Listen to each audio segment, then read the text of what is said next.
Imaginez. Depuis plus de 1000 ans, au sommet d'une péninsule grecque interdite aux femmes, un lieu hors du temps abrite l'un des plus grands secrets spirituels de l'humanité. Un endroit où le silence n'est pas seulement une règle, mais une forme de prière. Ce lieu, c'est le mont Athos, le cœur battant du christianisme orthodoxe, et peut-être la dernière forteresse d'un savoir caché. Tout commence en 963. Un moine nommé Athanase fonde ici la première grande communauté monastique, sous la bénédiction de l'empereur byzantin Nicéphore Phoca. Depuis, plus de 20 monastères ont été bâtis sur ce territoire isolé. Un monde interdit, gardé par des règles millénaires. Aucun étranger ne peut entrer sans permission spéciale, et aucune femme n'a foulé cette terre depuis plus de 1000 ans. Mais ce que peu de gens savent, c'est que le mont Athos renfermerait une bibliothèque secrète, un ensemble de manuscrits anciens soigneusement dissimulés depuis des siècles. Des textes qui, selon certaines sources, contiendraient des évangiles disparus, des écrits mystiques et des révélations sur la véritable nature du Christ. Des manuscrits qui parleraient aussi de choses plus étranges encore, des origines célestes de l'humanité, de la réincarnation et d'une connaissance venue des étoiles. Tout aurait commencé en 1917. Lorsque la flotte russe jette l'ancre près du mont Athos, des soldats auraient aperçu dans un monastère un coffre d'or scellé. À l'intérieur, des parchemins écrits en grec ancien, syriaque et copte.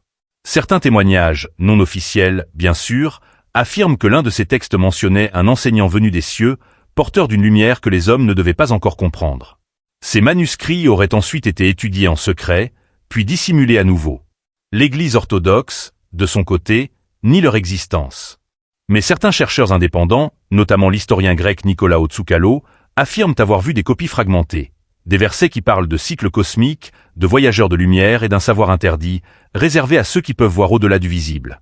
Et si ces textes n'étaient pas des hérésies, mais des traces d'une tradition perdue, antérieure même aux évangiles que nous connaissons, certains passages évoqueraient un Christ cosmique, un être universel présent avant la création du monde. D'autres parleraient de temples bâtis sous la terre, et d'un feu du ciel capable de purifier la terre entière. Bien sûr, tout cela relève du mystère. Aucune preuve archéologique formelle n'a été rendue publique. Mais ce qui rend cette énigme fascinante, c'est la cohérence des récits. Plusieurs manuscrits apocryphes retrouvés ailleurs, comme ceux de Nag Hammadi en Égypte ou de Qumran en Israël, contiennent des symboles similaires, des roues de feu, des figures ailées, des messages codés sur la lumière et le cycle des âmes. Certains moines du mont Athos parlent d'un livre de la connaissance gardé dans les profondeurs d'un monastère troglodyte, accessible seulement à un cercle restreint. Ce livre serait un recueil d'enseignements mystiques attribués aux frères de la lumière, des sages venus d'un autre monde ou d'un autre plan d'existence. Des témoins affirment que ce livre serait composé de planches dorées gravées, chacune décrivant un passage de l'histoire de l'humanité. Mais l'écriture serait si complexe qu'elle ne pourrait être comprise que par méditation profonde, non par lecture intellectuelle.